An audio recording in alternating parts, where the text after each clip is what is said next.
মেরিল্যান্ডে অনুষ্ঠিত হলো the alliance of south Asian American labour এর মেরিল্যান্ড চ্যাপ্টারের নতুন কমিটির অভিষেক ও শপথ গ্রহণ অনুষ্ঠান।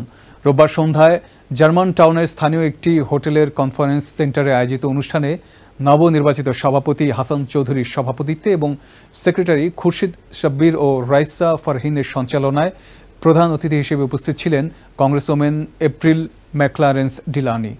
প্রধান অতিথির বক্তব্যে কংগ্রেস উইমেন ডিলানি অভিবাসী অধিকার, মেডিকেড সুবিধা এবং প্রেসিডেন্ট ডোনাল্ড ট্রাম্পের প্রস্তাবিত বিগ বিউটিফুল বিলের নেতিবাচক দিকগুলো তুলে ধরেন।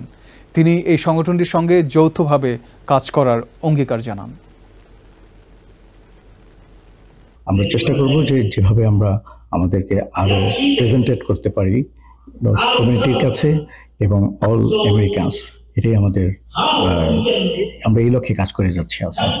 আমরা অনুরোধ করেছি যাতে যেই সুনামি, যেই নেগেটিভ সুনামি আসতেছে ওয়ার্কিং ক্লাস পিপলের উপরে, মিডল ক্লাস এবং লো ইনকাম পিপলের উপরে, সেটা থেকে যাতে আমাদের লোকজন তারা প্রস্তুতি নিতে পারে। এই মুহূর্তে আমেরিকার সবচেয়ে যে বড় সমস্যা, লেবার, হাজার হাজার মানুষ তাদের কর্ম হারাচ্ছে, তাদের বাসস্থান হারাচ্ছে। আমাদের লক্ষ্য হচ্ছে যে আমাদের ইয়াং জেনারেশনকে আমরা কিভাবে উদ্বুদ্ধ করতে পারি। অ্যাজ এ পোস্টাল এমপ্লয়ি আমরা চাই যে আসাল বর্তমান যে রিপাবলিকান দল আছে তাদের এখানে যে আমাদের যে জব সিকিউর করার জন্য কাজ করা যাতে মেইন স্ট্রিমের সাথে।